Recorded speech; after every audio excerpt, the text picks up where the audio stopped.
I have done my part. That's correct. We are in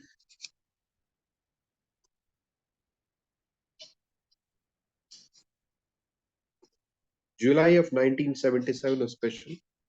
Is it correct? Someone can confirm. That's where my bookmark is.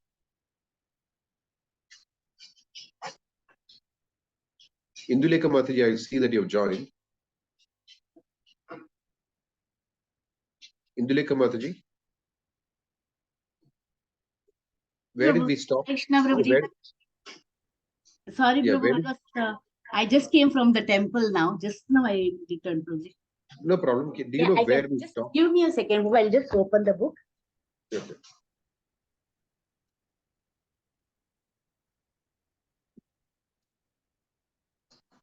Yes. Yeah, we are starting from this July of 1977. That's correct. Yeah. Yes, Prabhu. So that's the place. Rudradi Prabhu. July of 1977, especially for pious Hindus.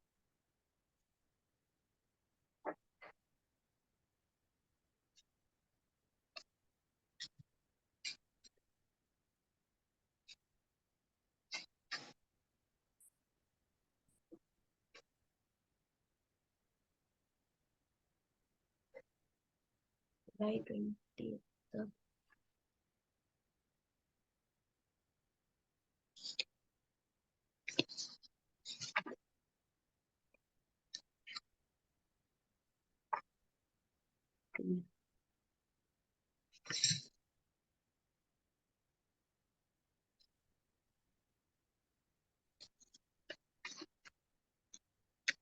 That one. Yeah, there. That's correct. Yes. Shall I Would you start, like Prabhu? to read? Yeah, I can read it. Yes, Prabhu. July of 1977 was special for pious Hindus, and the people of Vrindavana spent extra time in reading scriptures and visiting holy places. So, by the end of July, when the trees and bushes were freshening with green leaves, pilgrims came in crowds to Vrindavana and to the Krishna Balaram Mandir. Despite the mud and the rain, many of the people were in a jubilant mood, relieved from the oppressive heat and anticipating Jhulan Yatra, the swing festival of Radha Krishna. Jhulan Yatra was Vrindavana's biggest festival and would occur in mid-August this year. The local newspapers were giving reports on Srila Prabhupada's health, and a genuine concern for his well-being prevailed throughout Vrindavana and surrounding villages. Therefore, because of the festival season, as well as out of concern for Srila Prabhupada, many people were coming to the Krishna Balaram Mandir. Those who came around 9 a.m. got to see Srila Prabhupada when he went for his morning darshana of the deities. Srila Prabhupada still had no appetite and had scarcely eaten during the past 6 weeks. He was no longer regular in his times of sleeping, taking massage, or sitting up and translating. Feeling himself to be at a critical period, he had given permission for the devotees all over ISKCON to recite a simple prayer. My dear Lord Krishna, if you desire, please cure Srila Prabhupada. He would regularly go before the deities each morning. Wearing his dark sunglasses and sitting erect in the rocking chair, he would hold his palms together in a gesture of prayer while two men, one in front and one behind, carefully carried the rocker from Prabhupada's room into the temple room. They would set the chair down first before the deities of Gaurnitai, then before Krishna Balarama, and then before Radha Shamsundara. Then they would carry him to the central spot in the courtyard under the Tamala tree and set his chair down on the black and white checkered marble floor. Srila Prabhupada would sit facing Krishna Balaram, and the devotees would sit down around him and begin a kirtana. As the kirtana began, two Gurukula boys would rise and come in front of him, where they would begin dancing with arms upraised, their cotton chadars swinging back and forth. Prabhupada would usually not speak or even smile, but after a few minutes would give his garland to a devotee who would place them around the necks of the dancers. Soon, two other young boys would come forward, and the first boys would garland them with the garlands they had received from Srila Prabhupada and sit down. For half an hour, the dancing and singing continued. Guests to the temple would gather, many of them offering money at Srila Prabhupada's feet, which rested on an embroidered silk cushion. Srila Prabhupada was gaining resolve to go to the west. One of the astrologers had said that by the 4th of September, after checking with the physician, Srila Prabhupada could undertake travel, but for health only. I will go there to our Pennsylvania farm, said Srila Prabhupada, and he appeared hopeful. He didn't consider the astrologers absolute guides. He had consulted them more out of curiosity. Astrology was part of the Vedic knowledge, but the modern day practitioners were often dubious. When Abhirama came from Delhi with a report from a new astrologer, Srila Prabhupada heard it while continuing to chant intently and silently on his beads. His main point, Srila Prabhupada said Abhirama, was that for 6 months here there is trouble, especially in the first week of September and then again on certain dates in October and November. The longevity in 82 years, 5 months and 11 days, which means February 28, 1978. This is according to birth and stars arrangement. But he made it very clear that due to the hand of Krishna, this could be changed. And if you can pass through 1978, then he sees 4 or 5 years ahead clear. When the report was finished, Srila Prabhupada was quiet for a few minutes and then said, by calculation, the age is finished. That doesn't matter. Rather, if I am finished now, it will be glorious. Living will also be glorious, said Tamala Krishna. Yes, said Srila Prabhupada. Let us see as Krishna desires. Other horoscopes also showed an inauspicious time ahead due to the entry of Saturn into the 8th house. Srila Prabhupada took this to indicate that his condition was most critical.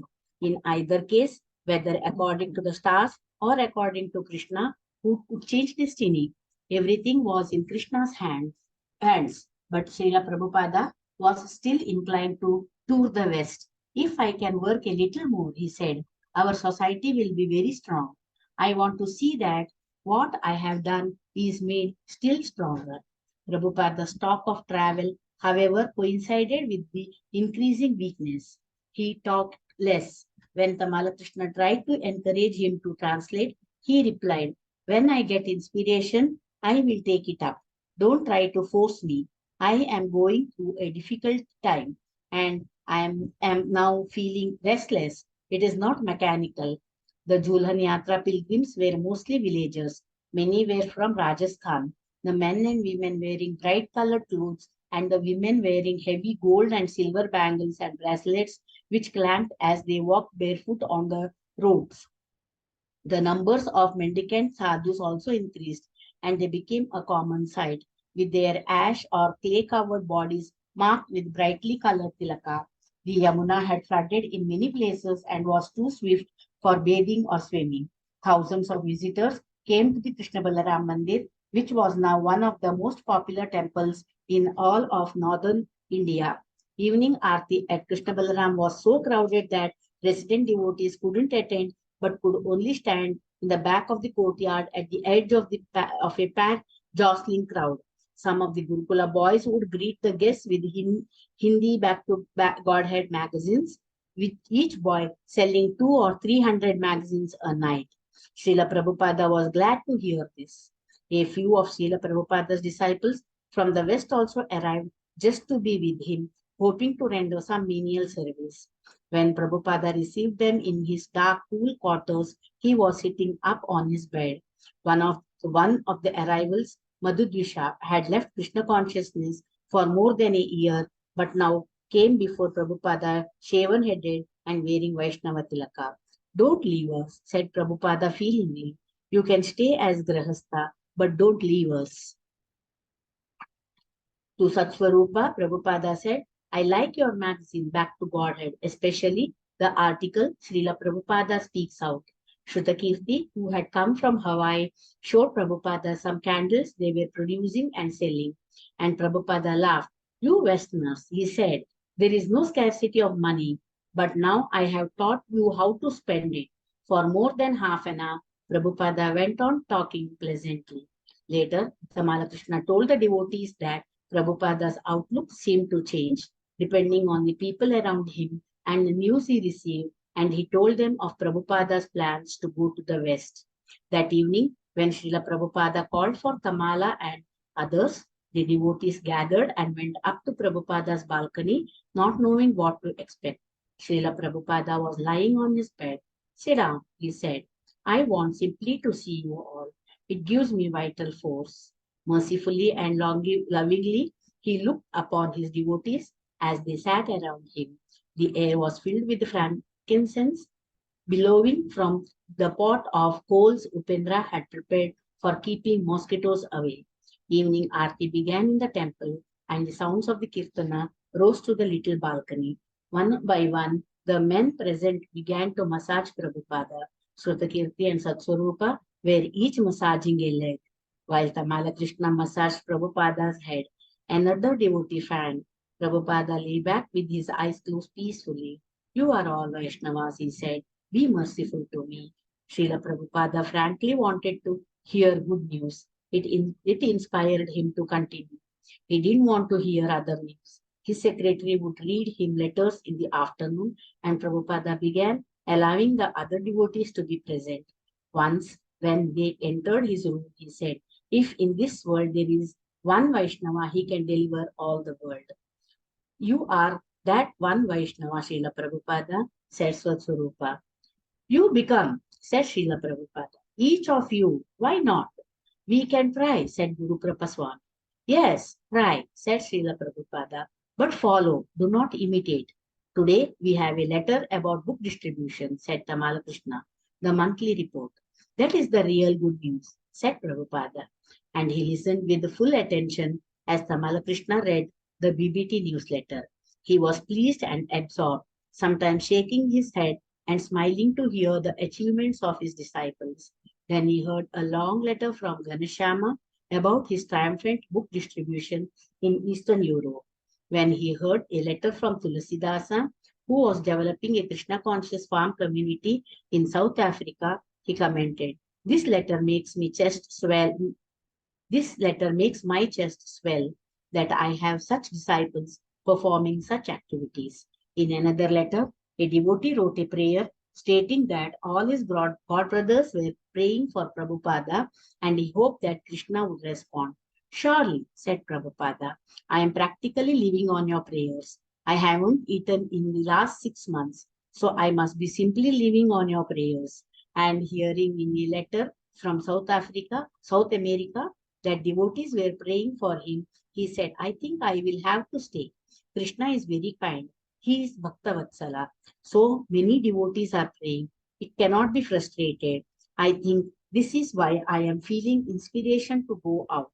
In this condition, anyone else would prepare for death. But I am going on a tour. I don't think of it as sentiment. Krishna is actually present as the Krishna consciousness movement. I am not without Vrindavana. Wherever I go to our temples. Panchadravida Swami wrote that he would exchange his youth for Srila Prabhupada's old age. We are the same age, said Srila Prabhupada. The body has nothing to do with Atma. In the Vaikuntha world, we are the same age. New life, new boys, Navayavana. The outward dress does not affect one. As a further reply to Panchadravida, Prabhupada dictated, may Krishna give you long life and preach Krishna consciousness. You are our future hope. For the devotees who had not been with Prabhupada in months, it was like old times, sitting with him and hearing him answer letters and give advice for becoming victorious in Krishna consciousness. Hearing him discourse made everything all right. But as they were leaving his room, he said softly, These are my last days. When Tamala Krishna got an especially dynamic report from Hamsaduta Swami in Sri Lanka, he decided to bring it to Srila Prabhupada early in the morning. Prabhupada had just finished his bath and was sitting upstairs on the balcony just before his 9:30 darshana in the temple. He wore a tulsi garland from Krishna Balarama as well as a fresh flower garland. He reclined on a round bolster pillow and listened.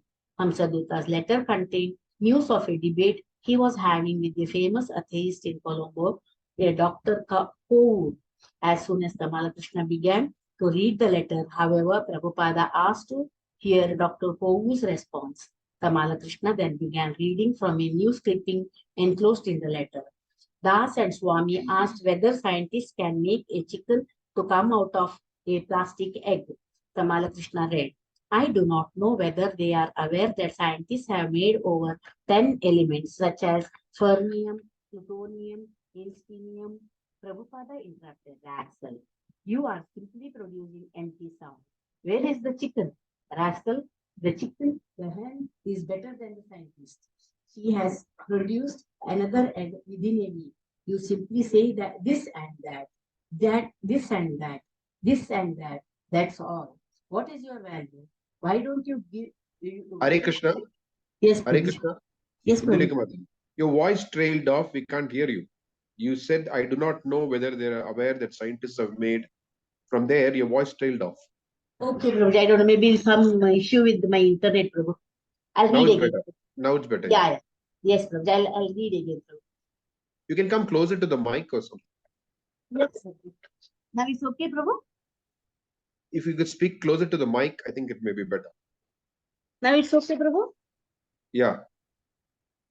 Fine? Yeah. Okay, go ahead. Yes, Prabhu. Prabhupada interrupted. Rascal, you are simply producing empty sound. Where is chicken, rascal? The chicken, the hen, is better than the scientist. She has produced another egg within a week. You simply say this and that, this and that, this and that. That's all. What's your value? We don't give you any value. You are less important than the chicken. Kamalakrishna resumed reading.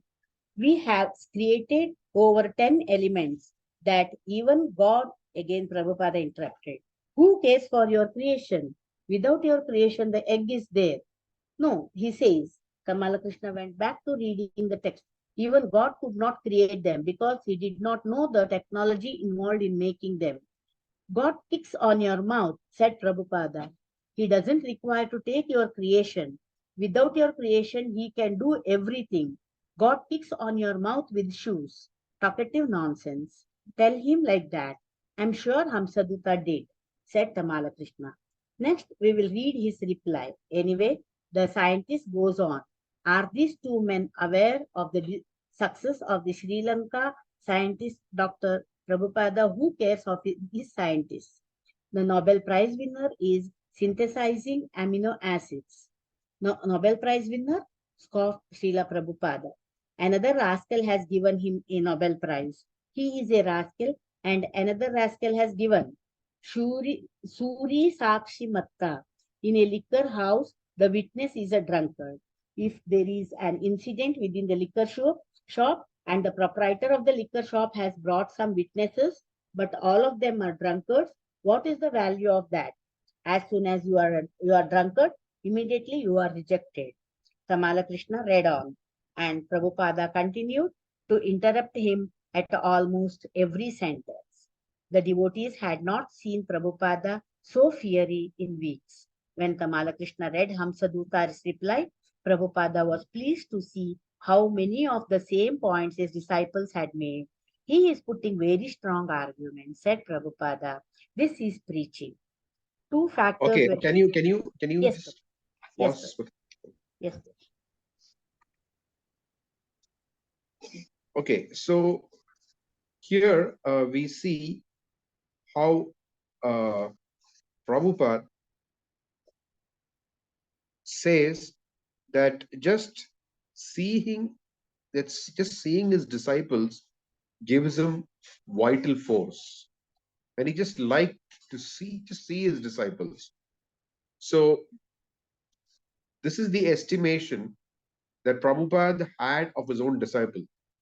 Prabhupada is an internal associate of the Lord who has descended from the spiritual world.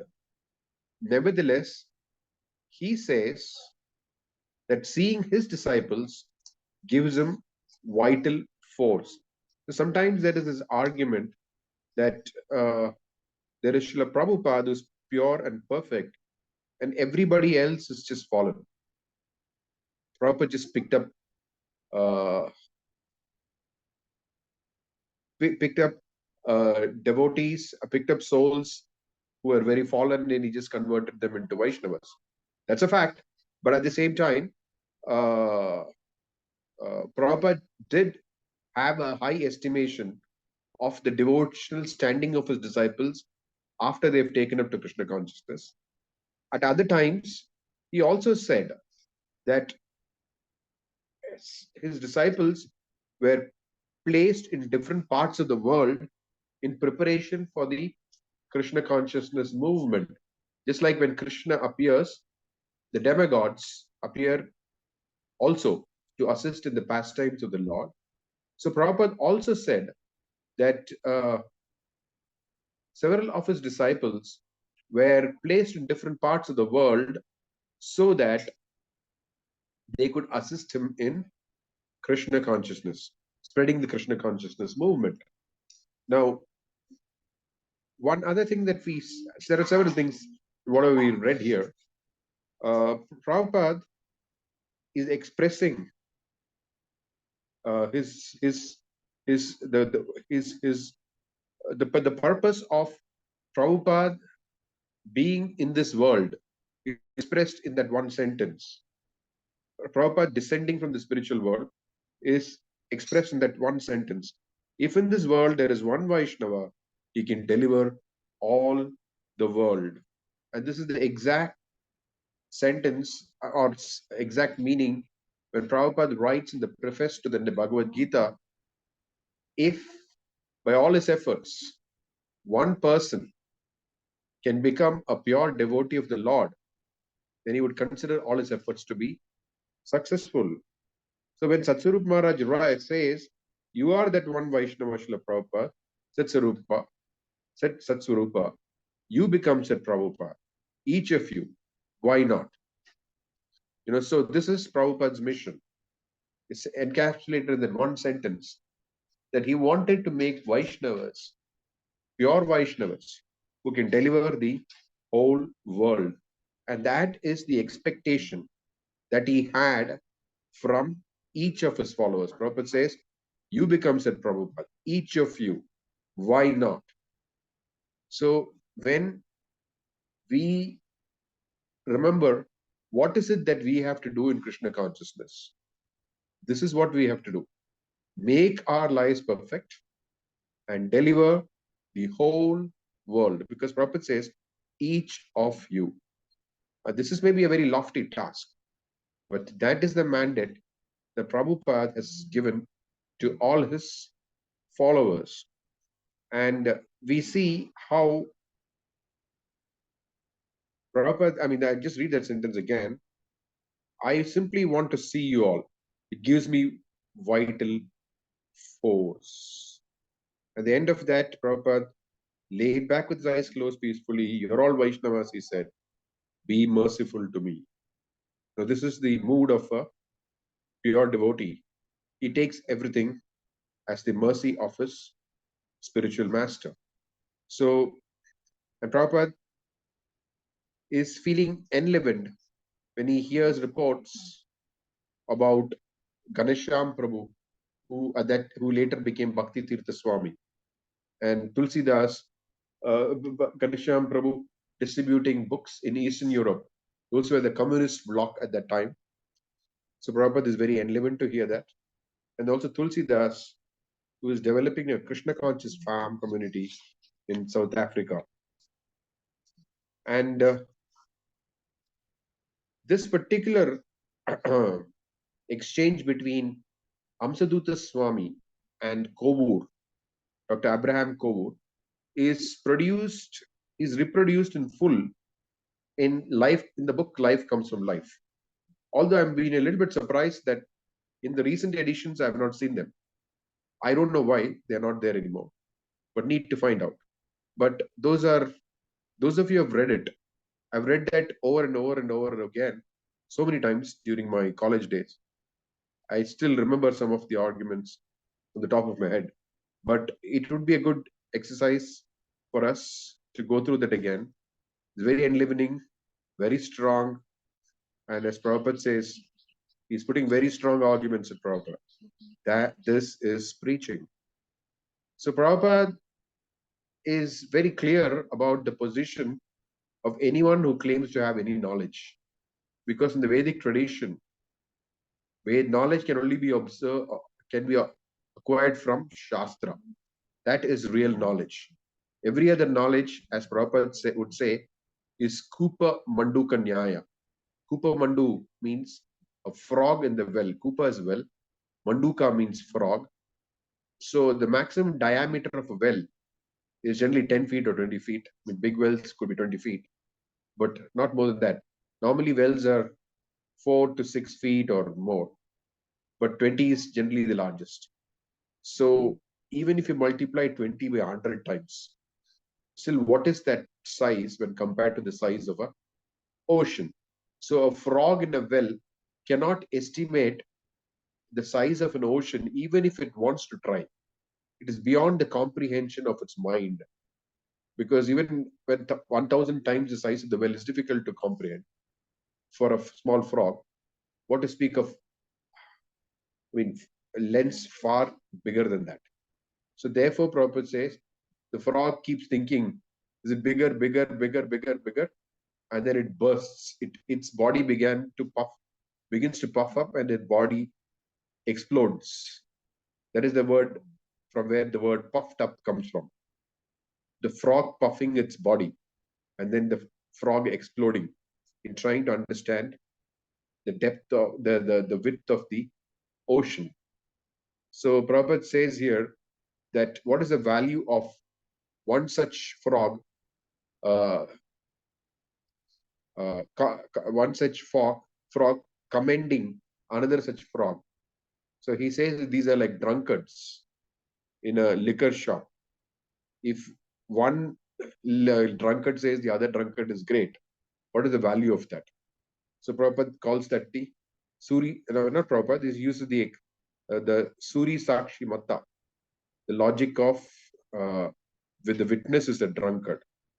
So Prabhupada, that is the value that Prabhupada gave to any scientist in this material world claiming to have any knowledge.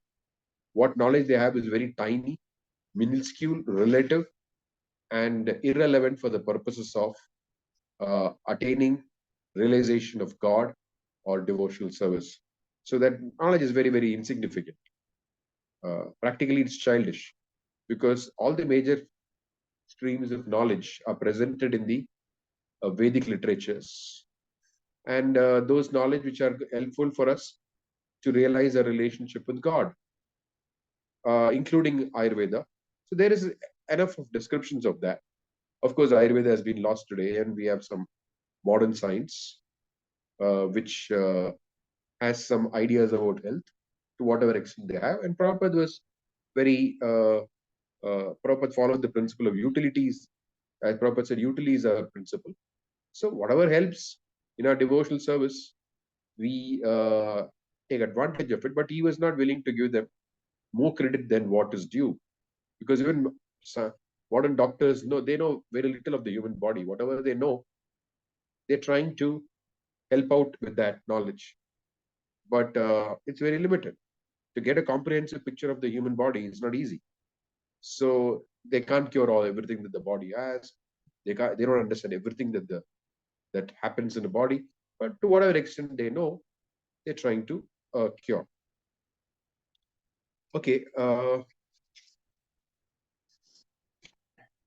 See, these are some thoughts. Any comments, questions, reflections?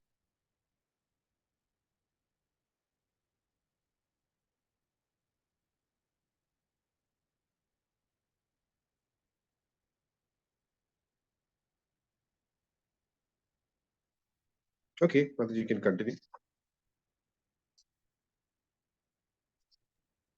Yes, two factors were making Srila Prabhupada indecisive about going west.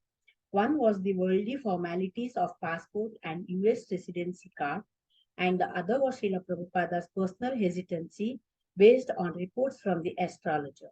His health was, of course, the main factor, but at times he seemed ready to disregard everything and order his servants to somehow take him to London. Already he had sent Abhirama to Calcutta to deal with certain complications. His US residency green card had expired, and the consulate in Delhi had insisted that he come for an interview. Meanwhile, Prabhupada's passport and a temporary visa were being readied and would take 4 or 5 days. One of the Ayurvedic doctors who sometimes visited told Prabhupada he should wait a week or so. But Prabhupada found simply working up the will for travel and then not going and then deciding again to go was exhausting. On hearing the latest news that the US consulate insisted that on an interview, which seemed to be a physical impossibility, he couldn't rest. Lying on his bed for hours, he finally called Tamala Krishna and said, I want to go. Can you arrange to carry me? Somehow or other take me. Here I don't expect any good. Psychological enthusiasm is there. Don't be afraid. I am not afraid. Either to die in the temple here or there. It is all Vaikunta. Tamala Krishna asked to first discuss this with a few of the GBC men who were present. But when the devotees came into Prabhupada's room that afternoon, Prabhupada said, no discussions. I have made up my mind. Arrange immediately for going. But again, there were complications. The doctor asked Srila Prabhupada to wait another week, and Prabhupada also did not want to leave India without his green card for the US. He sent Balavanta to Calcutta to try and get the green card. With so many matters unsettled, Prabhupada remained undecided whether to go to England now or wait. I plan to stay in America, Srila Prabhupada said. I will not come back until I complete the Bhagavatam. I want to organize there. The American boys are so nice. If I make everything strong, then the movement will endure. Let us go now. The doctor will say 4 days for the medicine to act. Then wait a little longer. This is their method. Finally, a report came from Abhirama in Calcutta that the passport had been secured and the American consulate in Calcutta would help in getting the green card. The Malakrishna ran upstairs and told Srila Prabhupada, there is a very good news. Srila Prabhupada was lying down in bed, but when he heard the news, he began to slowly clap his hands, saying, give me good news and keep me alive. He began to think ahead to London. The Radha Krishna deities there are so nice, he said. Radha Londonishwara, an innocent boy he is. Tamala Krishna reminded Srila Prabhupada how they had obtained those deities. Yes, said Srila Prabhupada, it was unexpected. I was in a hopeless condition, but Krishna said, here I am, take me. Srila Prabhupada thought of the Bhaktivedanta manner. That lawn before my room is magnificent, he said. I think good time is coming. Madhudvisha has come, and Gaurasundara has come. Lost child has come. These are good signs. As he spoke on, his voice, which had sounded at first small and weak, grew in strength. Mistake there may be, he said, referring to the fall of some of his disciples, but it can be rectified. At the time, be very careful not to commit mistakes. Krishna never forgets a person who does a little service. You also never forget Prabhupada, said Tamala Krishna. How can I forget? You have all helped me to execute the mission of Lord Caitanya and my Guru Maharaja. I always pray to Krishna to give you strength. I am insignificant. I cannot do anything, but I pray to Krishna to give you strength. Prabhupada recalled how, after installing the deities in Australia, he had thought, these Mechas and Yavanas, what will they do with the deity?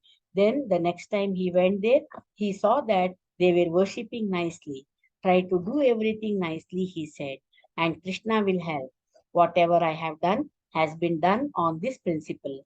whatever my Guru Maharaja taught me. I tried to the best of my capacity to carry out. Srila Prabhupada spoke on, carried by waves of transcendental emotion and carrying his loving disciples with him.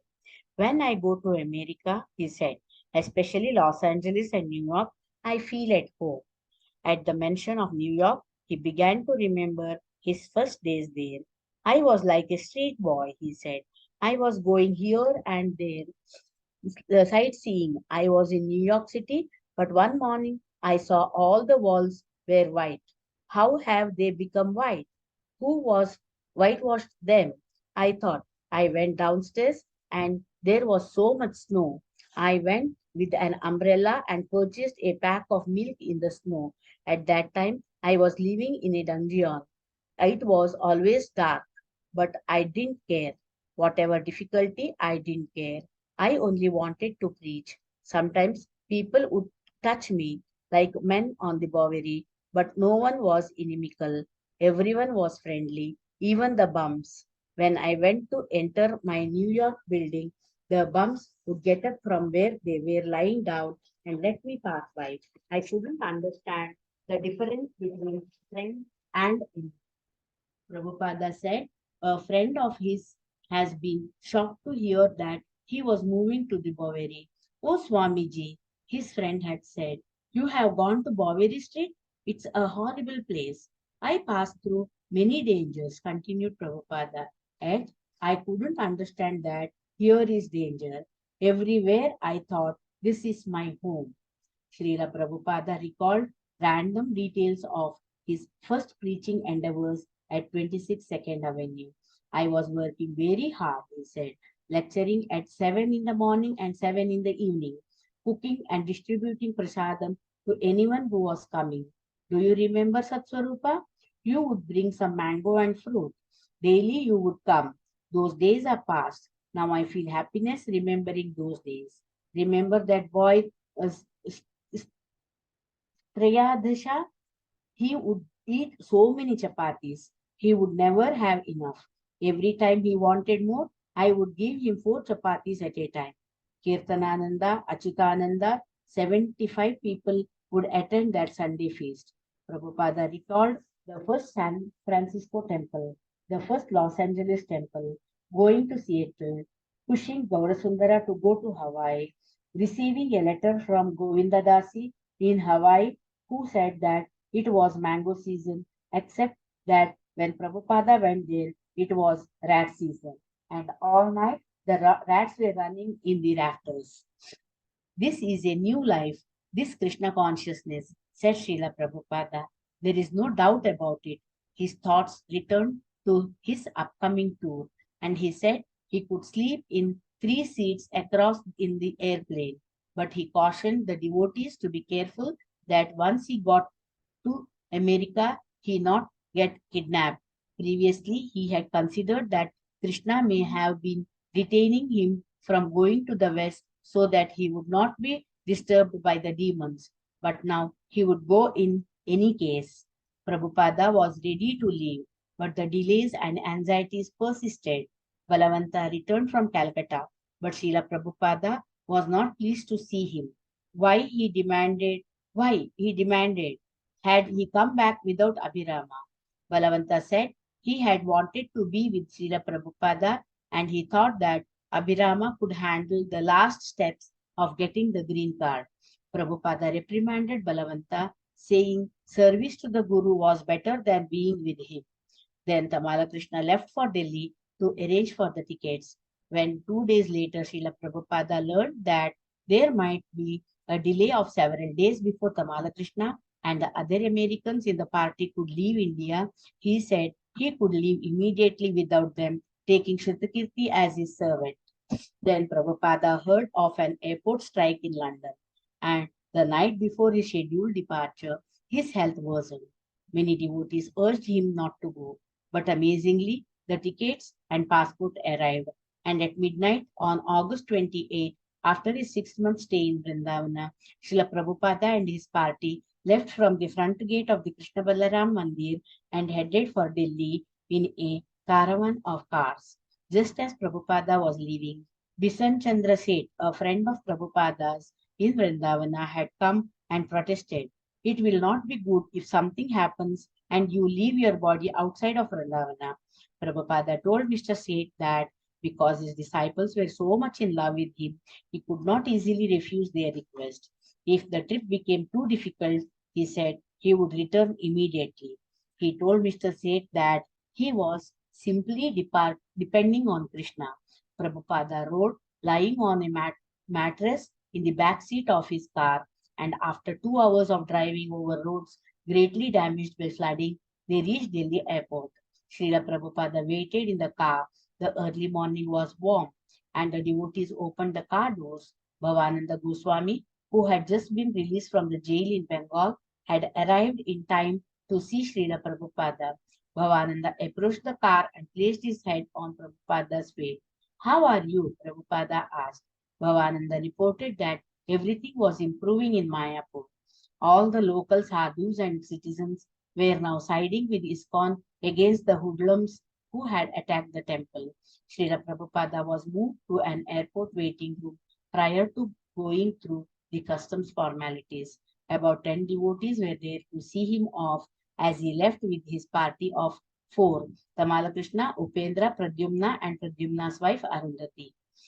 Srila Prabhupada sat upright on the airport couch, silently fingering the beads in his bead bag. His bare feet, resting in his sandals, were slightly swollen, as were his hands. He looked to see who was present and slightly nodded to each disciple in recognition. The devotees felt there was no need for Srila Prabhupada to talk. Just being with him was wonderful and fully satisfying. He had already spoken to them fully and had given himself in his books in many other ways. So they chanted and looked lovingly at him up until the last moment when he went by wheelchair onto the plane.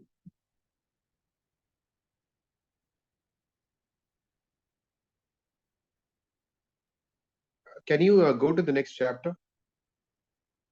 We'll Prabhu. pause a little later. Yes, yes. Krishna's great Great soldier. soldier. During the long flight, Srila Prabhupada remained solemn. His servants were helpless to alleviate the difficult situation as they might have in Vrindavan, and cigarette smoke, loud talk, and drunken laughter surrounded them. Tamala Krishna, despite his concern, did not know what to do for Srila Prabhupada or what to ask him. Srila Prabhupada had often expressed a dislike for conservations with questions like, how are you feeling? Prabhupada's servants knew that they could not fully understand their spiritual master's thinking, and the scriptures also warned that one should not attempt to understand the mind of a Vaishnava. But they knew their service was to relieve him by arranging for quiet, by assisting him in bathing and dressing, or by taking him to the temple for darshana of Krishna Balaram. Now, however, they were helpless to perform any of these tasks. Now, more than ever, Srila Prabhupada was in Krishna's hands. Earlier that year, in Bhuvaneshwara, he had said that his disciples, although willing to help, could not change the situation if he was inconvenienced by old age. And he had even given the example that although he might be in his opulent quarters at the Bhaktivedanta manor, that did not mean he would not suffer inconvenience. But Tamala Krishna, being very sensitive to Prabhupada's desires and experienced in serving him, several times moved over and spoke with his spiritual master. Srila Prabhupada, he said, when you get to London, the devotees will be so pleased to be with you. Yes, Srila Prabhupada replied, it's good that we are going. Otherwise, Srila Prabhupada was mostly silent, meditating on Krishna and his mission of bringing love of Krishna to the world. The flight turned out to be an unusually exhaustive ordeal. When the plane landed in Rome, it was delayed there for 4 hours, and Srila Prabhupada had to wait in the airport lounge. When finally they arrived over London, the captain announced that they could not land at due to the strike, and so they continued circling for hours. Finally, 24 hours after leaving Delhi, the plane landed at Heathrow Airport. 20 hours, Murthy. 20 hours. Okay, sorry, 20 hours after leaving Delhi, the plane landed at Heathrow Airport. Customs and immigration officials and the British Airways ground crew allowed Srila Prabhupada in a wheelchair to quickly pass through all the formalities, and soon he was amid a throng of enthusiastic disciples and then sitting in a white Rolls Royce en route to Bhaktivedanta Manor. The London airport and the busy highways leading into the city are certainly a great contrast to the peace and spirituality of Vrindavana. But for Srila Prabhupada to suddenly leave the climate and transcendental culture of India to fly to the west was not unusual.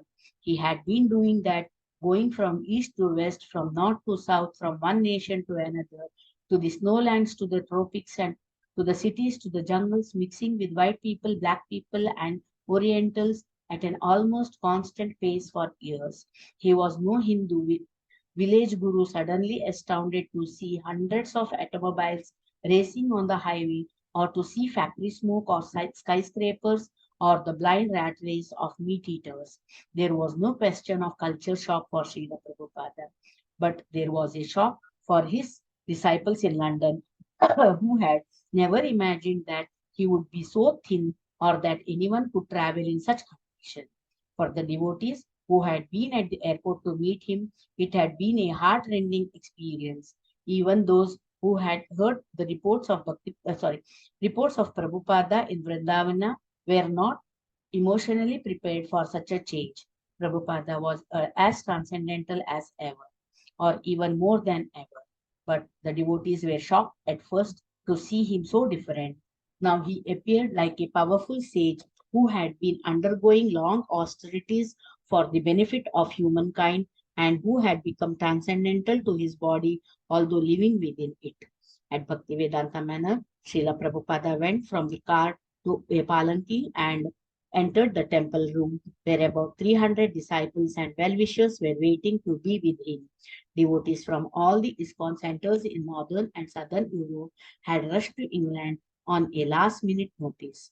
They were holding Kirtana for Srila Prabhupada as he entered, and they too, like the devotees at the airport, were deeply shocked for a moment when they saw Srila Prabhupada wearing his dark sunglasses and appearing so thin, the Kirtana almost stopped.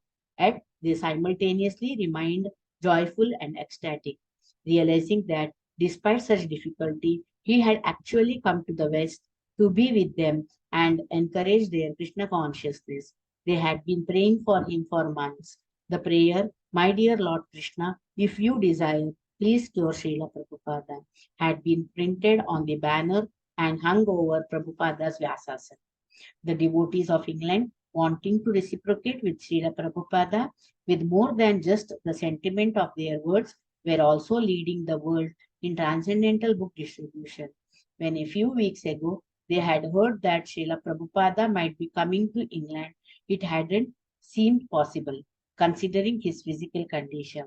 They had heard he might leave his body at any moment. But then later, they had heard he was better and he was coming to London.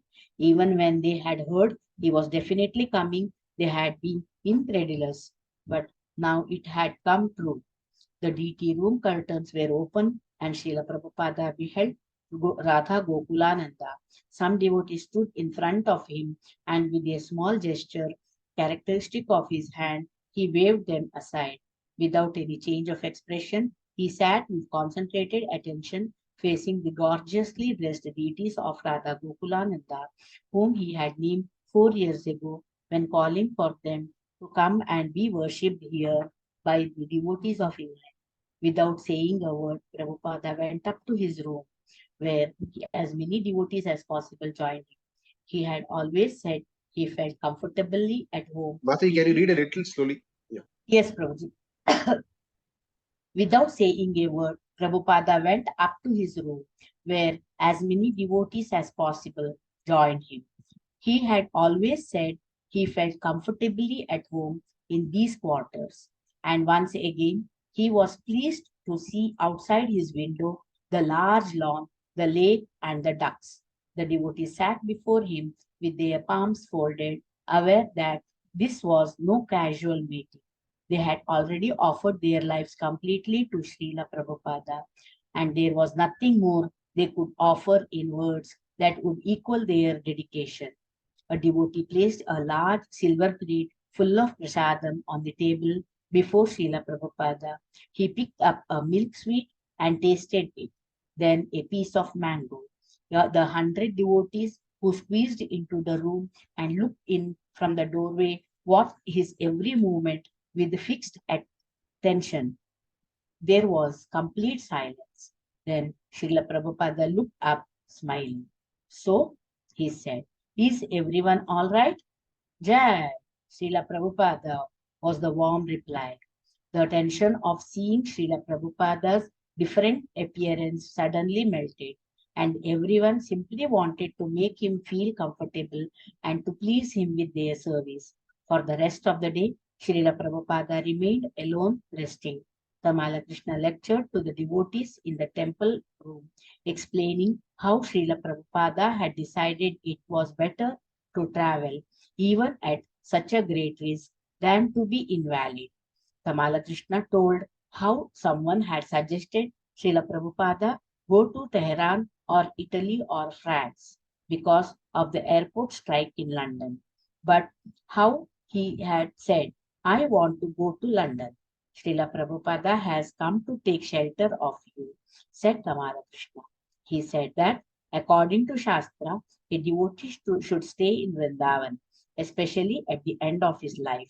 But because Srila Prabhupada's spiritual master had ordered him to go to the West and preach, he had returned, determined to fulfill that mission until the last. The devotees were deeply touched that Srila Prabhupada's coming was at least partially in recognition of their preaching. They resolved to reciprocate with him while he was there by holding a book distribution marathon.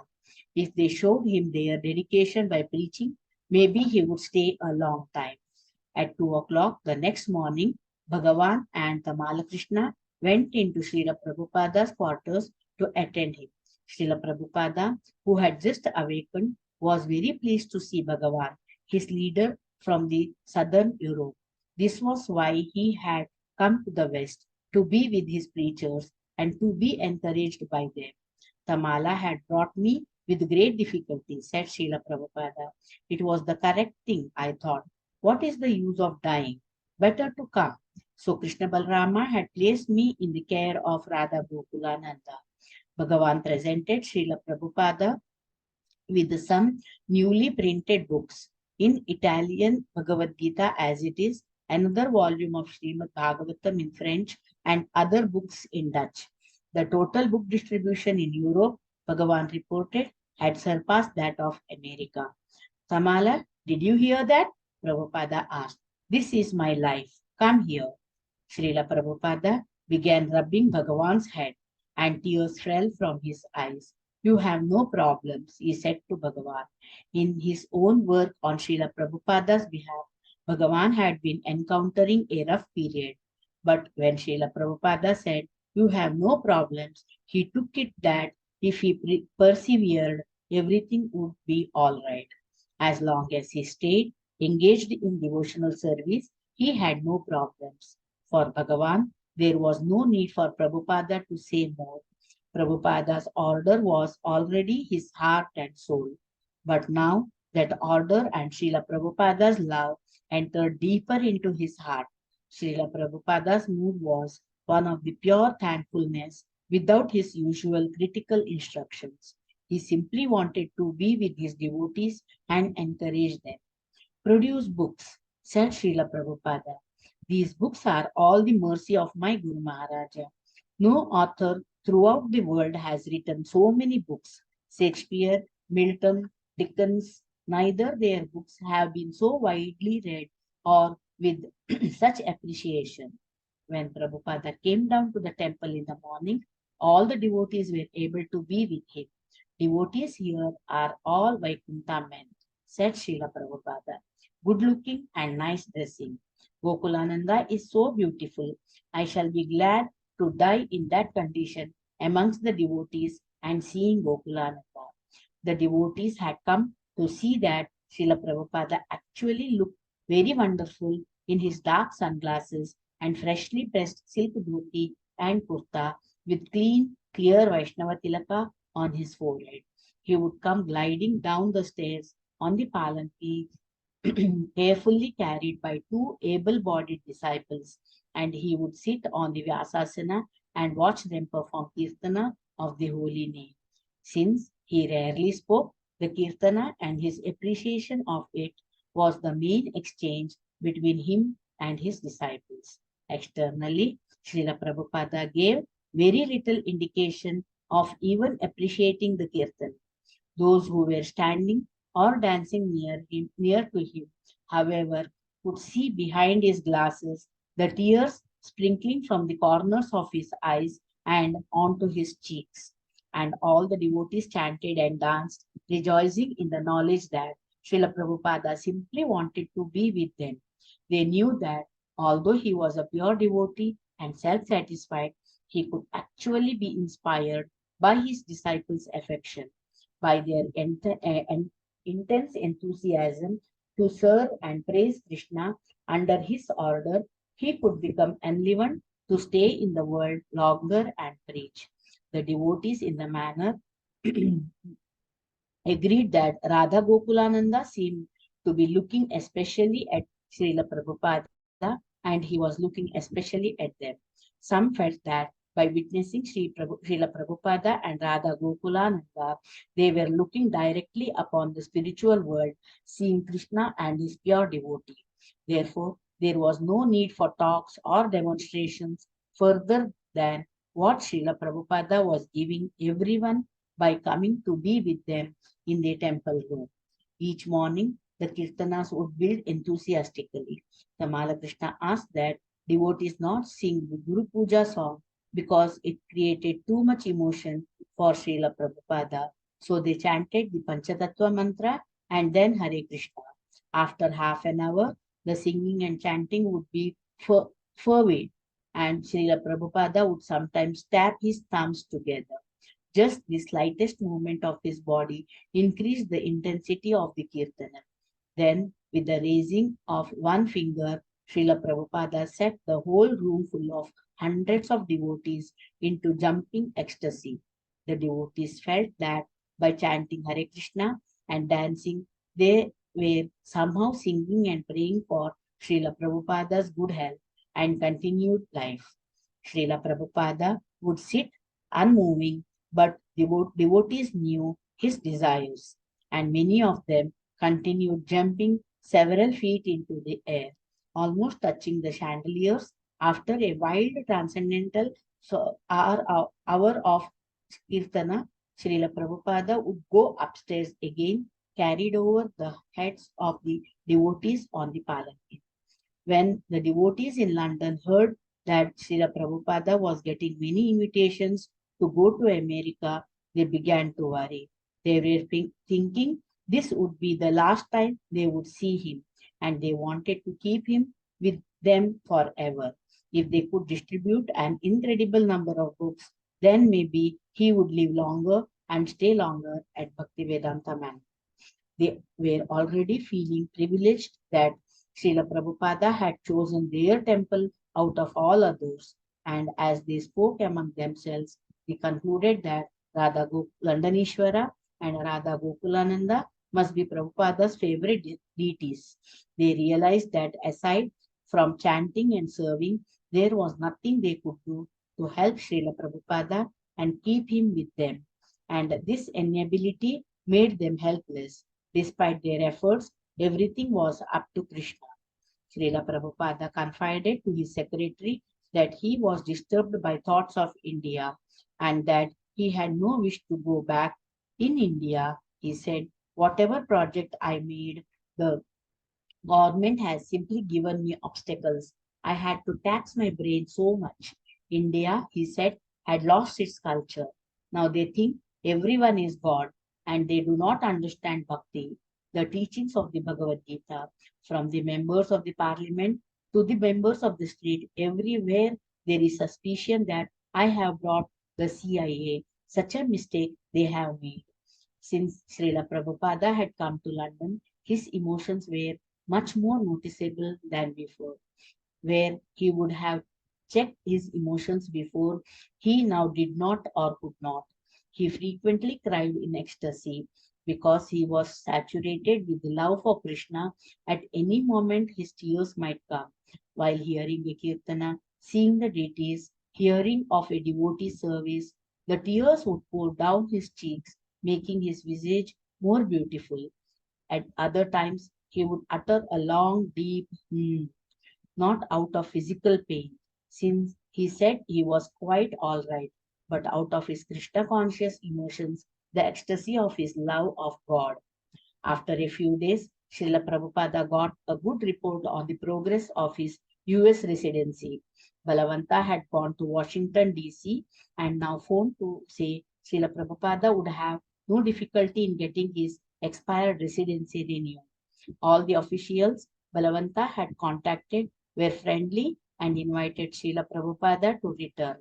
Tamala Krishna conveyed this while Srila Prabhupada sat on a mat, his frail body being massaged by Upendra. Instantly, tears welled up in Srila Prabhupada's eyes, and with a choked voice he said, America has been so good to me to give me money, men, everything. I have no designation that this is my country, but because they have given me so much facility, I cannot forget my obligation to them. I want to make them happy and through them the whole world. Srila Prabhupada looked forward to traveling to America shortly after Janmashtami, which would fall on September 6th, 2 weeks from the date of his arrival in London. I want to live a little longer, he said, to make everything more perfect. Will you do this by enthusing the devotees, by staying with them? Mati, yeah, you can, Yes, yeah, Prabhu. you can continue. Yes. Will you do this by Sorry, I enthusing? mean, I can't hear you clearly. What did you ask? Yeah, I think Prabhupada looked forward. That one you heard, Prabhu? Srila No, no, you were Prabhupada asking looked something, forward right? to traveling to You asked whether you America. should continue or what? You asked me to continue, Prabhu. Yeah, yeah. But what did you ask? No, Prabhu, I didn't ask you anything. You said that you are not able to hear me. I didn't tell anything. Oh, okay, okay, fine. Yes. Will you do this by enthusing the devotees by staying with them? Asked Tamala Krishna. Or is there a specific program? A specific program, said Srila Prabhupada. I want to introduce Varnashram. At our Pennsylvania farm, the biggest problem of life is solved food. Letters from Ghanashama in Eastern Europe had brought Srila Prabhupada repeated pleasure. When Ghanashama came to England, therefore, Tamala Krishna brought him before Srila Prabhupada. Calling him near, Prabhupada stroked his head. This is the Parampara system, he said. My Guru Maharaja pushed me. I am pushing you, and you are pushing others. It is like a train. The following day, at Tamala Krishna's request, Ghanashama came in and read his latest report, which was lengthy, to Srila Prabhupada. He explained some of the difficulties in his preaching and how he was getting around them. But Prabhupada's mood had changed, and he reminded his disciple that the credit was all due to Krishna. Then Harikesha Swami, the GBC secretary for Northern and East Europe, arrived. He entered Prabhupada's room and offered prostrated obeisances. Srila Prabhupada, his eyes overflowing with tears, reached out and rubbed his disciple's head, and Harikesha also began to cry. Harikesha explained that he was setting up his own press for producing Srila Prabhupada's books in European languages. Very good, said Prabhupada. As a father likes to see his estate nicely managed, so I am like that. Get places and print books. Harikesha Maharaja had brought with him most of the book distributors from Germany, and he arranged that they meet privately with Srila Prabhupada. The men, most of whom had never been with Prabhupada, gathered in his room and sat in overwhelming appreciation of the moment. Srila Prabhupada quoted, Yare dekha tare kaha Krishna Upadesha, and then asked, So, what is this Krishna Upadesha? At first, no one replied, but then one of the boys spoke and said, one should preach everywhere. No, said Srila Prabhupada. What is Krishna Upadesha? Then again there was a silence. This time another boy recited, Sarva Dharman Parityajya Mamekam Sharanam Vraja. Srila Prabhupada accepted that and spoke for a few minutes about surrender to Krishna. Thinking it an opportune moment, Kamala Krishna brought out a package of color photographs just arrived from Los Angeles. It was a complete story in pictures of the recent Los Angeles Rath Yatra. The pictures were brightly colorful, 8 by 10-inch enlargements, and Srila Prabhupada saw one after another and heard the descriptions from his secretary. He began to make long, low humming sounds, and tears came to his eyes. Earlier that morning, as soon as he had awakened, Srila Prabhupada had begun spontaneously speaking about the Ratha Yatra he had performed as a child in Calcutta, and now he was seeing the pictures of a grand procession and festival conducted by his disciples. Seeing the photo of the chariots with a large crowd following, Srila Prabhupada raised his eyebrows and said, we have never seen such carts. Another photo showed long lines of people waiting to see the changing bodies exhibit a diorama depicting the transmigration of the soul. I told you this would happen, Prabhupada explained. I am very much glad to see this. Srila Prabhupada remained so affected by seeing the Rath Yatra pictures that he wouldn't take his unusual massage. Sorry, he wouldn't take his usual massage. Not now, he said in a choked voice, and he sat meditatively silent for 2 hours. On Janmashtami day, Srila Prabhupada rode in a rented Rolls Royce to the temple at Puri Place in downtown London to see their lordships Sri Sri Radha Landanishwara. Entering the building in a palanquin, Prabhupada came before Radha Landanishwara and slowly removed his sunglasses, his eyes flooding with tears while around him devotees chanted his name and the names of Radha and Krishna. On the way back to the manor, Kamala Krishna recited to Srila Prabhupada the many pastimes of Prabhupada's preaching days in London. The next day was Vyasa Puja, Srila Prabhupada's 82nd birthday. Again, upon waking, he recalled his childhood and how an uncle had called him Nandulal because he was born on the day Nanda Maharaja gave presents to the Brahmanas, the day after Krishna's birthday. Srila Prabhupada went down to the temple and after a fully exultant kirtana by hundreds of devotees, he accepted without tasting a 3-tier, 5-foot long birthday cake. He noticed that the devotees had only used 81 candles due to counting age by the Western method, so another candle was added. At Srila Prabhupada's request, Kamala Krishna stood and spoke. The next day, Srila Prabhupada's health suddenly became much worse and he couldn't come down to the temple. This was the first crisis since his coming to England, and suddenly his plans changed. Instead of going on to the United States as he had planned, he now requested that he be taken back to India. He spoke of Bombay. If I live a few days more, he said, let me see the opening of the Bombay temple. We can wait here and then fly to Bombay. I have worked so hard for it. If I see the opening and then die, it will be a very peaceful death. Even if I live, I can come back here. The health crisis seemed to pass, but Srila Prabhupada now felt he would be unable to go to New York. He asked to hear the various astrological calculations. Let us have a laugh, he said. The readings predicted that these would be the most difficult days. For many of the devotees, Srila Prabhupada not going to Americas upset their hopes of his getting better and living a long time. But Prabhupada felt he had traveled as far as he could and now he should return to Bombay and Vrindavan. For a few days more he stayed, waiting for a clearer indication from Krishna, and he resumed going to the temple in the morning. Brahmananda Swami had come from Africa, and Srila Prabhupada watched with pleasure as heavy said Brahmananda, the first disciple to dance for him 11 years ago in New York, rose to dance again before his spiritual master. As Brahmananda jumped up and down, dancing ecstatically, Srila Prabhupada smiled and clapped his hands. Afterwards, Tamala But your Krishna. voice is trailed off. We I, can't hear you. I think today my Wi-Fi is giving me little trouble, Prabhu.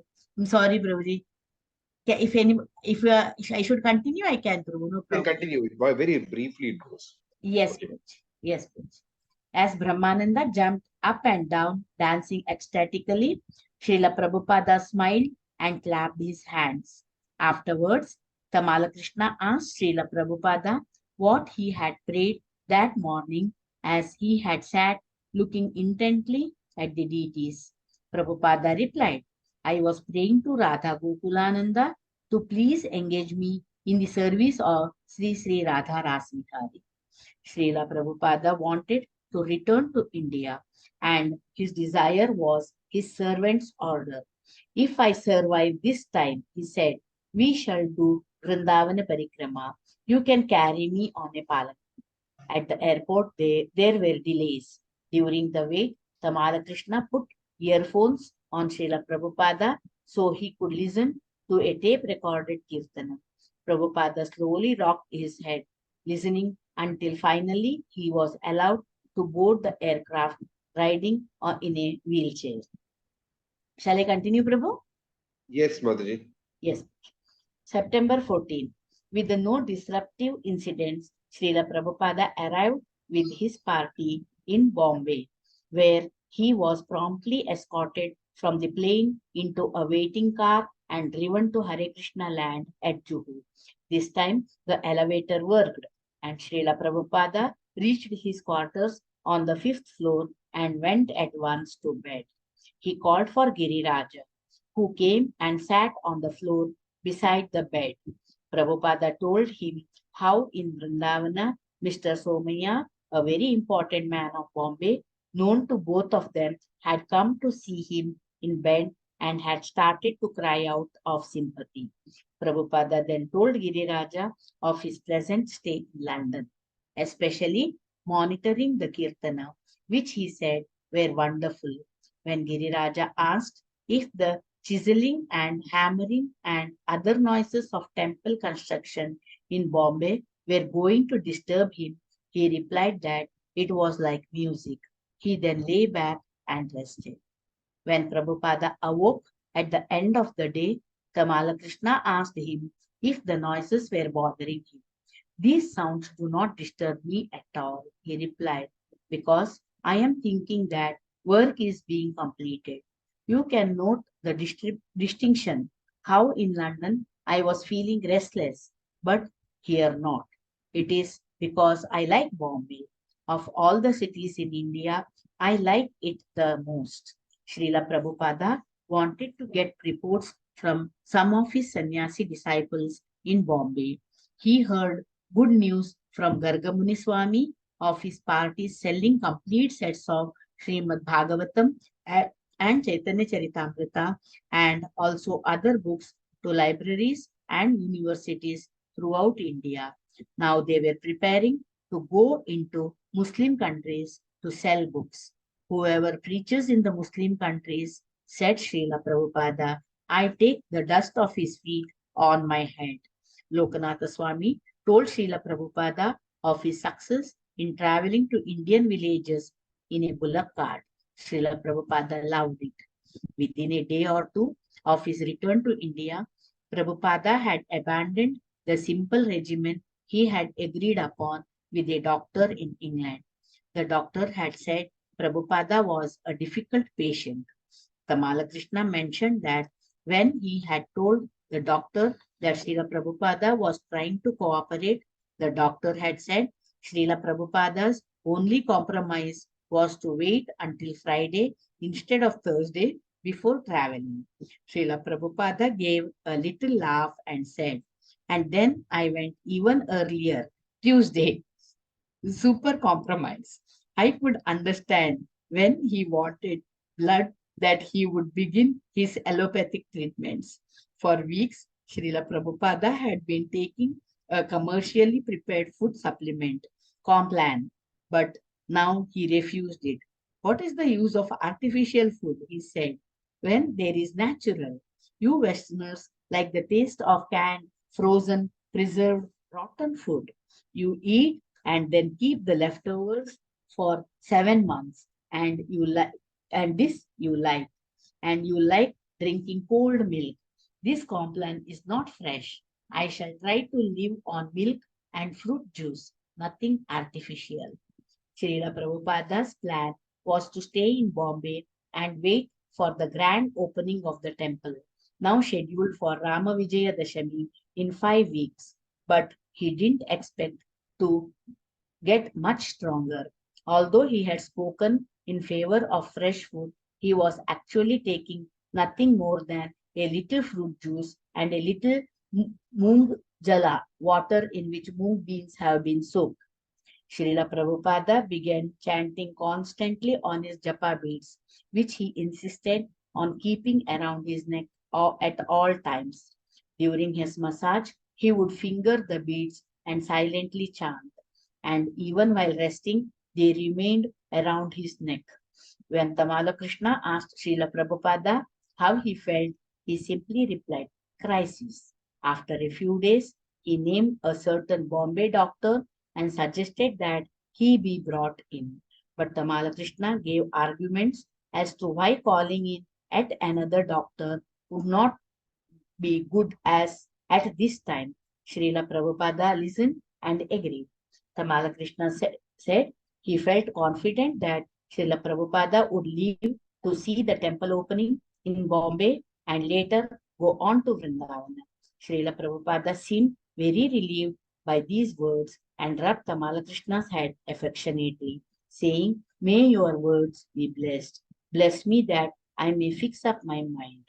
Tamala Krishna was pleased to see Prabhupada take some encouragement, although he felt himself to be in no position to bless his exalted spiritual master. But this kind of exchange had been occurring for weeks now, where Tamala Krishna and others sometimes took the role of Srila Prabhupada's advisors.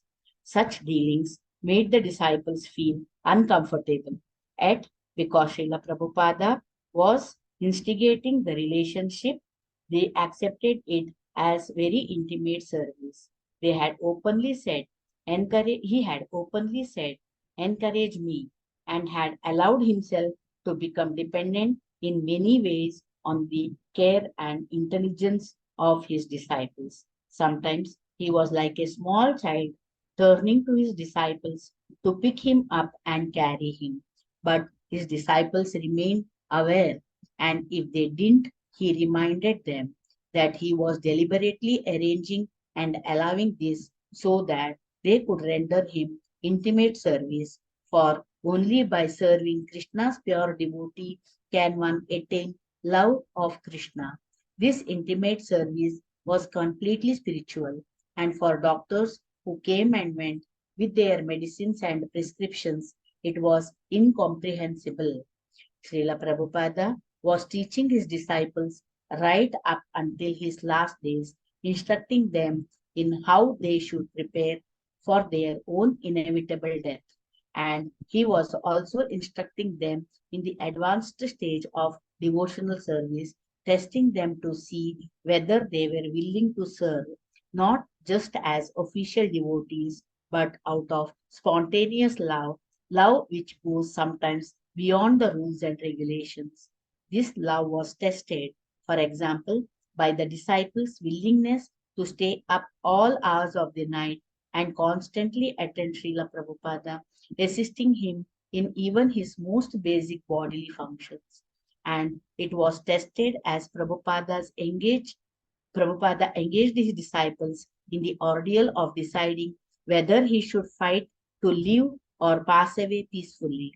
It was on the basis of such intimacy, For example, that Tamalakrishna, unsure what was best, argued against Prabhupada's request for a certain doctor. He was completely involved in Srila Prabhupada's well being, and he was always thinking about it and ready to do whatever was required. Ultimately, Prabhupada never changed from being the authority and master of all his disciples, and they knew it. They could offer counter suggestions, and he inspired them to reach across the barriers of ordinary protocol and serve him with love to their heart's content. He even allowed them to reprimand him, but when he liked, he would have the final word, emerging again as the absolute authority for his disciples. It was only to serve his will that his disciples lived and acted. Srila Prabhupada said that his disciples' determination and complete surrender and their desire and prayers for him to remain with them, for him to fight and stay. This was all that was still keeping him in the world. Certainly, Prabhupada was not being kept in the world by Complan or by the ordinary therapeutic effects of massage.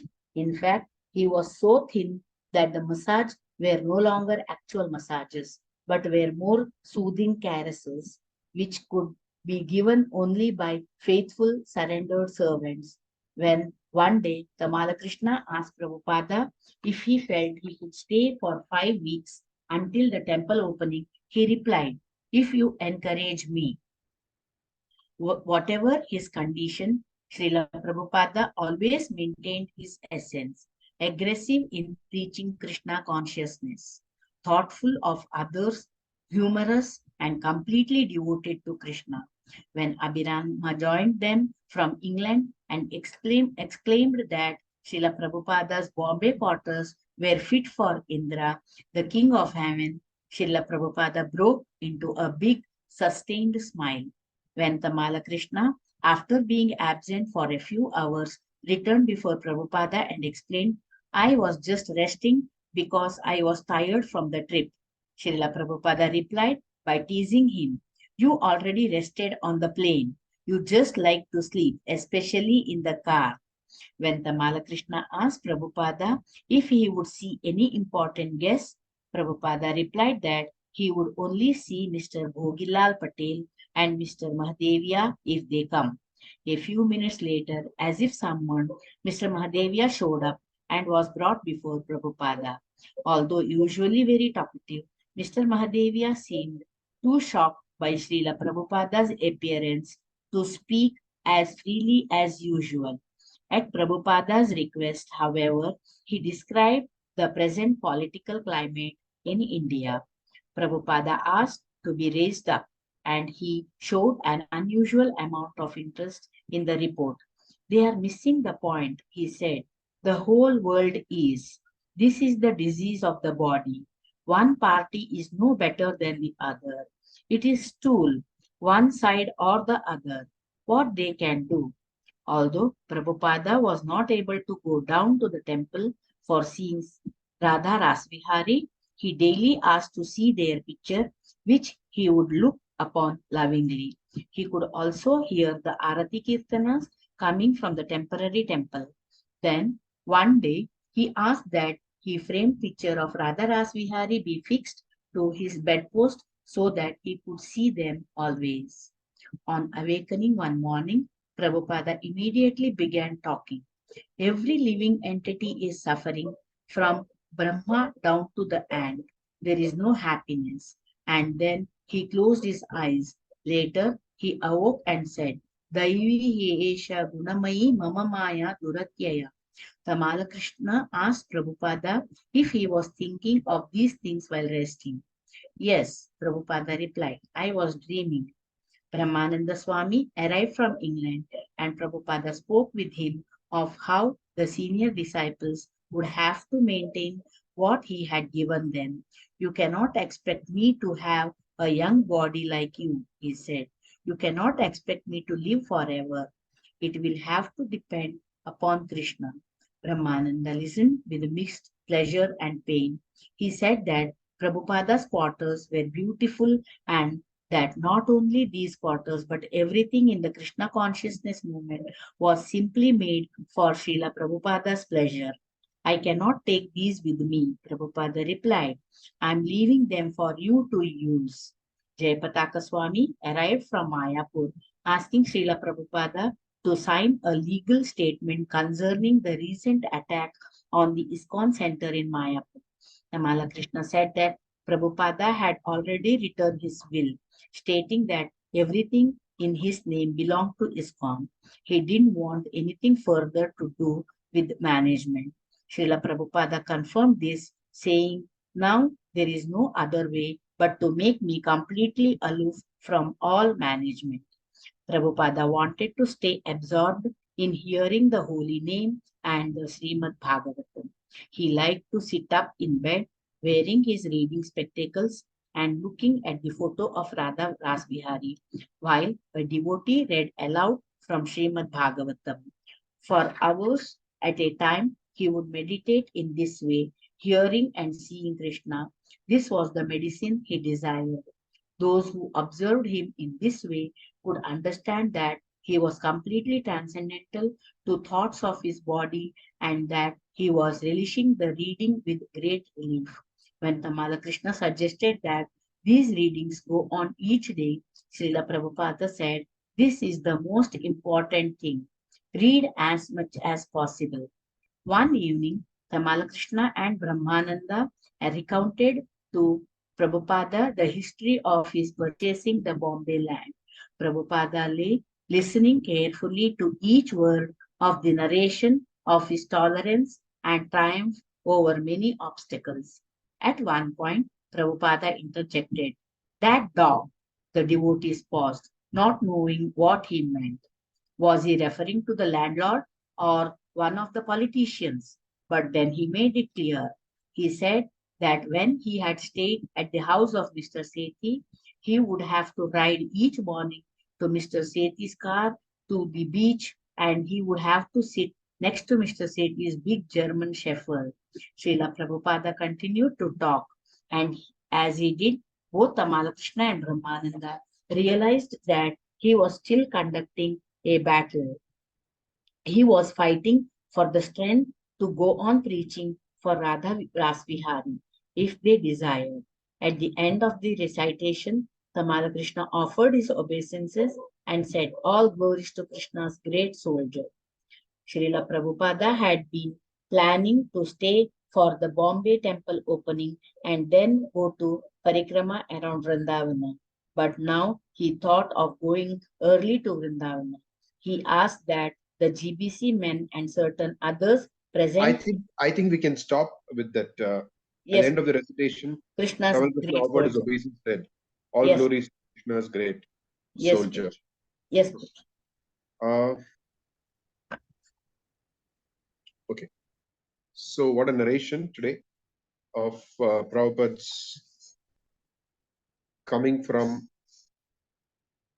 London. How Prabhupada, how the devotees in London tried to keep him in London by his by their book distribution efforts. And Prabhupada returns to India when his health deteriorates. He says how he prayed to Sri Sri Radha Gokulananda that if they so desire, he wanted to, I was praying to Radha Gokulananda to please engage me in the service of Sri Sri Radha Rasabihari. So, as we see in these pages, that there is the formal way of serving the spiritual master, but here Prabhupada's health condition created an atmosphere as compared to the situation, as Atsurup Maharaj notes, that it was no longer just the official guru disciple. It transcended the barriers of formality into actually lovingly take care of even the basic bodily needs of Srila Prabhupada. And we see how Prabhupada, throughout this whole uh, whole phase of his health, he's very, very grateful to every single disciple, to every single disciple, how he feels obliged to all of them for having helped him to fulfill the orders of a spiritual master, for taking care of him, and for the love that they were all demonstrating in serving him.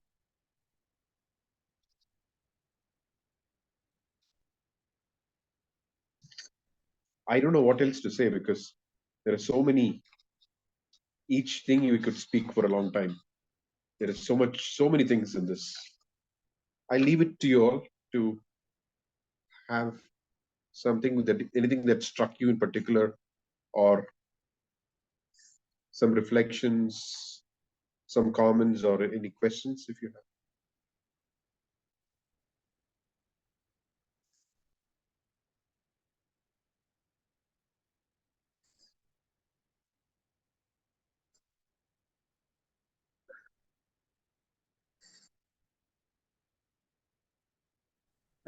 Sorry, I lost my voice, so I'm not going to be able to speak today, but I'll catch up with this next week. It's a very emotional section. Actually, I find it quite, ecstatic and emotional going through these pages, particularly today, I think. So yeah, it's a lot there, but I'm losing my voice. I won't speak too much today. Sorry. Thank you for restarting. I know you're not well. To hearing you again next week.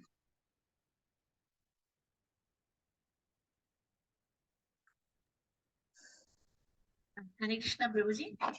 Yes. Yes, no, I was just remembering about even Gopal Krishna Maharaj in his last days. Like I was hearing the glorifications and all. They were telling, like last Maharaj went to Dehradun, and really he didn't want to go, but he had to go because his personal secretary was telling like those things. So I remembered how Prabhupada was thinking of going to London and then again not going, coming back like that. Even I heard that Gopal Krishna Maharaj was also thinking same way, but he also like he was thinking that it was his duty because he had conducted that some meeting or something. So he was the ISKCON host. India, Yeah, ISKCON India's yeah. So he had governing to. body.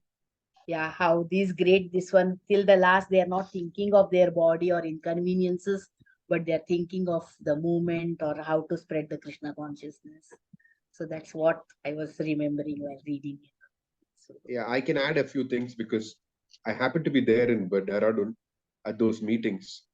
And initially, Maharaj is supposed to arrive the day before the meetings began, but his health was, he had to go to a doctor for appointment. And then finally, he did come on the first day of the meeting in the afternoon session. Then he came and attended the full afternoon session. Those started from 4 o'clock in the evening, going up to 6 o'clock. So he came for for the first session.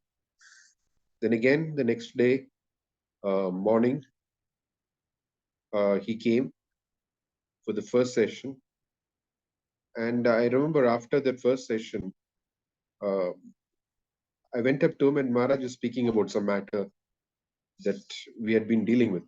And then at one point, the servant said, "We need somebody to assist Maharaj in wearing his footwear." So I said, "Oh, very nice." So I brought his footwear and placed it in front of Maharaj. Now, Maharaj's condition was such that he could not even put his, I mean, that's how it was. I didn't know that just placing it not enough. You had to hold his lotus feet and push them into the footwear. So then somebody told me that. So that's what I did. And then I thought, okay, this is a wonderful opportunity. So tomorrow, without anyone even asking for it, I'll go near Maharaj and do this again. So the second day, uh, first day evening actually, when he came and got this opportunity, and the second day during lunch break, uh, again I did that. Maharaj didn't come for the evening session that day, because he wasn't feeling very well. He attended online. And then Maharaj is supposed to come for the third day in the morning. And I was thinking that, okay, I got this to do twice, first day evening and second day afternoon. And then I thought, okay, once more, I want to do it at least once more. I never knew that but then we heard that Maharaj fell down, and Maharaj himself sent a message that I wouldn't be able to come to the meetings, to just go for an X-ray. At that point, it was not very serious. So Maharaj himself could dictate that message. But I remember the last words that I spoke to Maharaj. I'm still surprised by how I spoke those words, because I had known it for the last 15 years or so. But although I've met Maharaj several times, several occasions, and so many different things, but I never said it before. The last words I spoke to Maharaj was, I don't know why I said it. I said, Gopal Krishna Maharaj, that once we had asked Gopi Parandan Prabhu, among all Prabhupada disciples, is there someone that you feel inspired by, or whom you look up to? And Gopi Parandan Prabhu said, Gopal Krishna Maharaj. And I said that to Maharaj, and those are the last words I spoke to Maharaj. I don't know why of all things, at all times I spoke. Then, although I could have said it in the last 15 years, there's so many different times that I met him. Maharaj just heard, and he just nodded his head. I'm out of his natural humility, and I mean, it would be what do you call it? It would be insufficient to just say that he was what do you call it? It would be insufficient to say that he was a serious follower of Prabhupada. Rather, it would be more uh, accurate to say that he followed Prabhupada until his last breath. In the sense that, as you said it, Mataji, that he always put Prabhupada's service above everything else until his last breath, including coming to Dehradun, including how much he struggled to attend the meetings. I mean, he didn't have any pain, but his bodily conditions were not some suitable for attending meetings like that the whole day. But nevertheless, he would attend. He was also the chairman. He would conduct the meetings. So many things. It's just unbelievable. And he would just go on, and despite all that, he would be in the temple in the morning for the. As most of you may know, Maharaj, whenever these days he was not able to do like before, perform Mangalarti himself. He would generally take assistance from disciples or others to help him perform. But Maharaj never gave up. And some of you may have seen that image, or rather the video footage of Maharaj performing Aarti even while asleep. That it had become his second nature. It had become spontaneous for him to render devotional service to Krishna. And render devotional service to Krishna, not just render devotional service to Krishna, but render devotional service to Krishna in the manner that Srila Prabhupada taught us. He was a living example of following in the footsteps of Srila Prabhupada. Yes, ma'am. And one more day, as you said now, inspiration or anything, I remember, Prabhuji, because when I was not little well and all, difficulty, I went to the temple. I never used to pay obeisances like so. I had little bit difficulty. Then one day I saw a video of Maharaj. Even in this condition, he was doing pranams with so much difficulty. I saw that one video in Vrindavan. He paid obeisances to Krishna Balram and all. Then I Maharaj, with so much of difficulty he is doing, then after that I never stop. Like, even though there are three altars, even though I can't do three times obeisances pay, but I pay at least once. I made it a point that every time I have to pay obeisances to deities. So that inspiration I took from Maharaj. Jai. Maharaj is very self-dependent actually. He never used to like to take service from anyone. Like how Dashavatar Prabhu, his servant, mentions that when he came to know that he was observing Chaturmasya, Maharaj said, "Oh, you're observing Chaturmasya.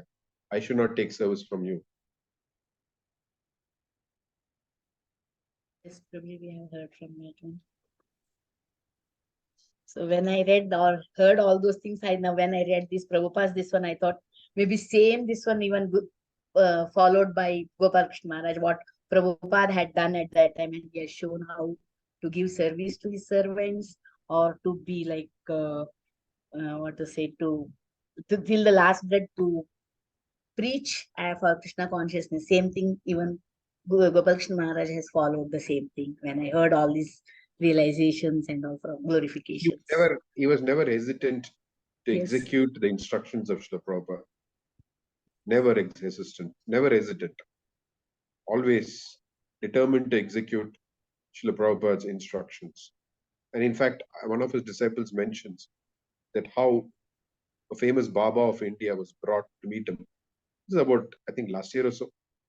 And the Maharaj told him, show less of your magic and teach more of bhakti to Krishna. That's the instruction he gave to the Baba who came to meet him. So Maharaj is very, very focused.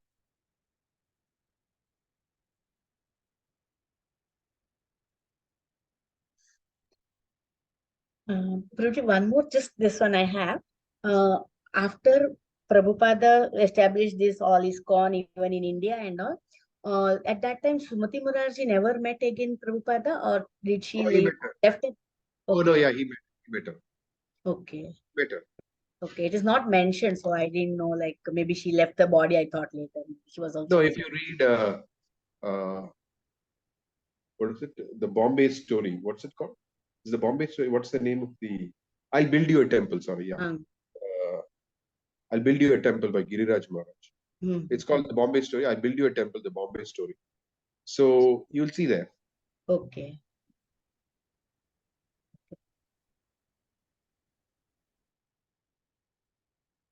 There are many details which are missing actually, even the Lilamrita, because there is so much.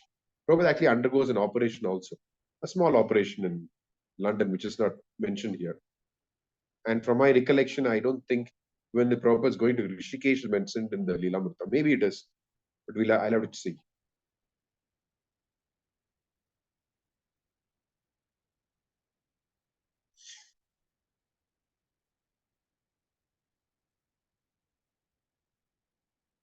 Okay, so we'll end our session for today and we'll resume again next week. Thank you all very much for joining. Today's session was, it was very riveting. Each word, each alphabet. Vanchakalpatarubhyascha kripasindhumevacha patitanam bhavanebhyo vaishnavebhyo namo namaha. Prabhupada ki jai, Gaura Bhakta ki jai. Nitai Gaura